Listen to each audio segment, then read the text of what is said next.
All right. All right. All right. All right. Welcome in, everybody, to Studio Day.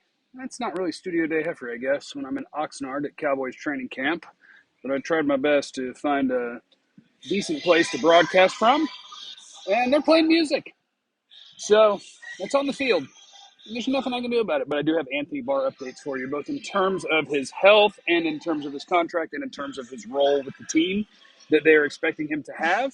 We'll start with the contract. Anthony Barr got a 1-year, $2 million deal with the potential for it to go up to $3 million. So I think you need to take that information and realize that when you see the numbers on a contract, it reflects what the league thinks about a guy, and you may have to adjust your expectations. So yesterday, I probably had a little bit bigger expectations for Anthony Barr than I do today. I think the health is a bigger concern around the league than I even gave it credit for in terms of his knee and or knees.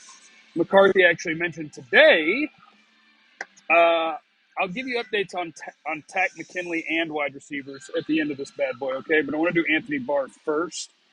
He will not practice yet today. Mike McCarthy said multiple times they're still going through the medical process. Not done with the physical, so he won't practice today. So they're still basically clarifying where he is medically. So Anthony Barr, he talked more so about him as a pressure player, as a rusher, as a guy lining up on the line of scrimmage than as an off-ball linebacker. So if you want clarity on what the role is, Mike McCarthy wants to have 6 rushers on the team. And I tried to come up with who those 6 names would be that you want to consider pass rushers. If you're going like NASCAR package where you're sending a bunch of pass rushers at the quarterback. And I think you got Tank, you got Micah, you got Dante Fowler, you got Sam Williams. If I push it, I can go Dorrance Armstrong. And I think Anthony Barr probably gives you the 6th guy. So that's Anthony Barr.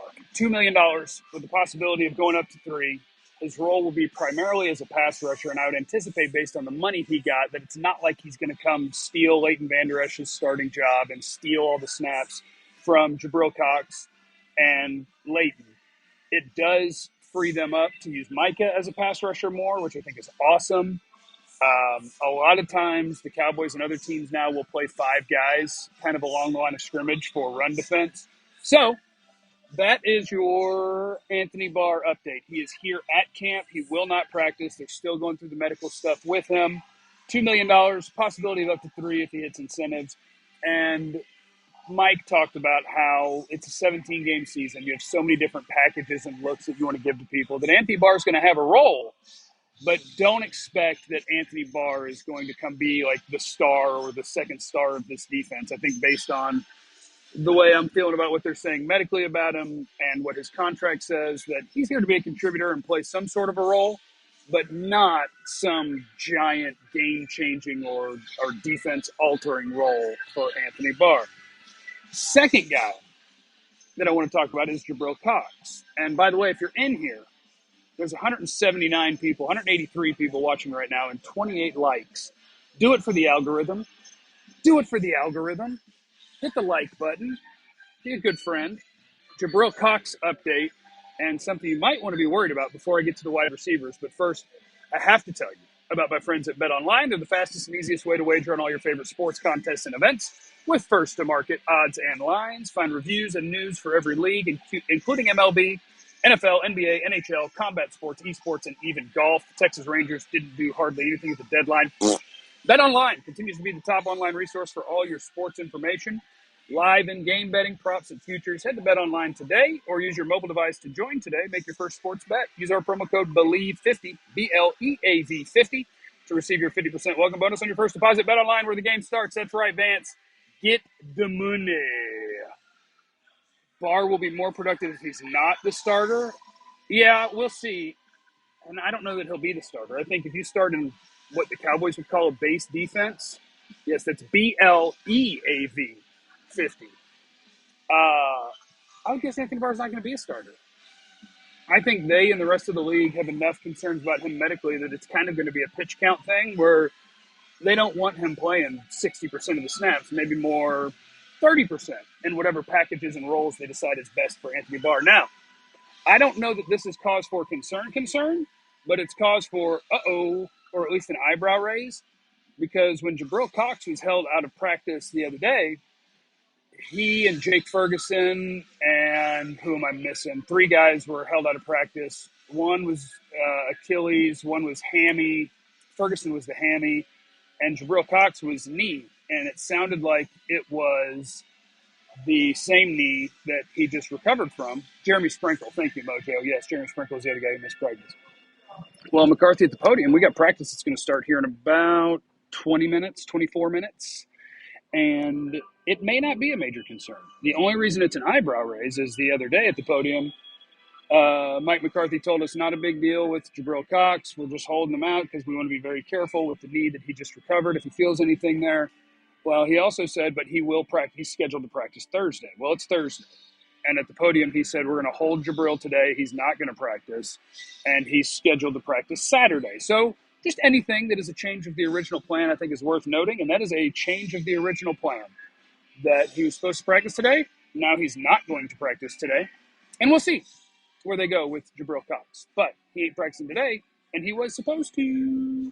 So just keep it in mind. And that is why it might be even part of the Anthony Barr deal. Like the Anthony Barr deal, Mike McCarthy mentioned having familiarity with him, and he was tough to deal with in terms of pressuring his quarterbacks back in the day. And so there's no doubt he likes him. There's no doubt that George Edwards, an assistant coach here who is a DC in Minnesota with Anthony Barr, likes him, and that they really, really like the player. But I think it is. A big part of it is it's a 17-game season, and they know that people are going to get hurt. And if people are going to get hurt, now your linebacker / pass rush depth is better than it was yesterday. You've got another name to throw in there. Now, the final thing that I wanted to get to today before practice, and I'll have a post-practice stream as well, youtube.com/Jeff Cavanaugh, of course. But the last thing I wanted to get to pre-practice is between my own research and talking to some people out here, including Brian Broaddus and Bobby Belt, my friends. Hi, Bobby Belt. I'm going to throw 4 names at you because Stephen Jones went onto the ticket and in an interview did not agree with what Jerry Jones said. We all freaked out when Jerry was like, man, we're good at receiver. We ain't worried about it. Well, I'm going to give you a quote that sounds a little bit different, okay? Stephen Jones on the ticket said on if they're looking to add a wide receiver. We're always looking to upgrade. I'd say we were probably looking to upgrade before the injury. We'll just kind of see what goes on out here. We continue to look to upgrade our roster at every position. So I've already given you all of the names that are free agents, whether it's Emmanuel Sanders if he's not going to retire, whether it's Cole Beasley that's a slot-only player that's burned bridges, whether it's T.Y. Hilton, whether it's Will Fuller, whatever. Those names are possible. But if you wanted to look for players you could trade for that wouldn't cost too much, I think what you do is you look around the league and you say, where are there wide receivers that could upgrade our core that are unhappy or not going to play where they are? So here are the names that I came up with. Preston Williams in Miami. They got Tyreek Hill, Jalen Waddle, Cedric Wilson, Mohamed Sanu. He's behind a bunch of dudes, and he's making it known that he is unhappy. So Preston Williams, excuse me while I drink some water. So Preston Williams is a dude that could play X. He's a full-size receiver that could fill that Gallup role until he gets back, and then you figure out his role from there. Another name, Darius Slayton with the New York Giants. They've got Kenny Golladay, Kadarius Toney, Sterling Shepard. That's their 3 starters. They just drafted a guy named Wan'Dale Robinson, who they really, really like. He's going to see playing time. So Darius Slayton, that's a possibility. And these are names, I'm talking about giving up a late-round pick, just to basically take a guy off their hands. You don't want him. He ain't going to play for you.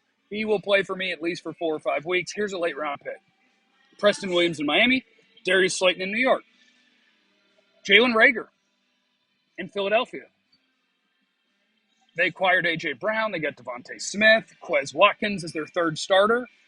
They don't love Jalen Reagor, and he hadn't been real good for them, especially considering he was a first-round pick. If you could take him on for a late-round pick, maybe. I might be interested. Boy, everybody wants no part of Jalen Reagor. How far a first-round pick can fall. He's a TCU Horned Frog. And the final name, Denzel Mims, New York Jets. They now are loaded at receiver. Garrett Wilson, they just drafted in the first round. Elijah Moore, they got a year ago. Corey Davis is there. Braxton Berrios plays more than Denzel Mims. So that is my fourth name. That is another dude that's a big boy, can line up as your X receiver on the line of scrimmage and give you a chance there. Four names at wide receiver. Preston Williams, Darius Slayton, Jalen Rager, Denzel Mims. Any one of them. And people have been suggesting Tyler Lockett. I would love it. You want to go get me a stud wide receiver? I would love it. But I don't think the Cowboys are looking to have three $10+ million wide receivers because Gallup is now paid, CeeDee's going to get paid, and Lockett is already paid. But yeah, that's what I'm thinking about. It's like a 6th-round pick, something like that, for one of these guys that can help you out. We will never know how Simi or Vasher plays unless we let them play. They're going to let them play. Excuse me. They're going to let him play. We're going to see him in preseason game 1. We might see him in some more practice after that. And then you'll see if you need help. And if you need help, you go get help. Yeah, Freebird's playing. All right, team. I am going to get ready for practice. And I will fill you in with exactly what happens afterwards. And we will continue to party. Thanks to the Ben and Skin Show on 97.1 The Eagle for helping me get out here. I do a hit with them every day at 4:15 Central Time. And they're on from 2 to 5, and it's an awesome show. You can get your Cowboys, your sports, your fun fix from 97.1 The Eagle, 2 to 5, Ben and Skin Show. And thanks to my buddy, one and only Ziggy.com. My guy Ziggy. Affordable artwork that he's done for me. He's done for Shippy. He's done for Skin. He's done for KT. He's a freaking badass, and we appreciate you supporting friends of ours, and that's what he is. So one and only Ziggy.com. Check him out. And I will see you guys after practice. Remember, you have no idea what anyone is going through, so be cool to everybody. I love you. Bye.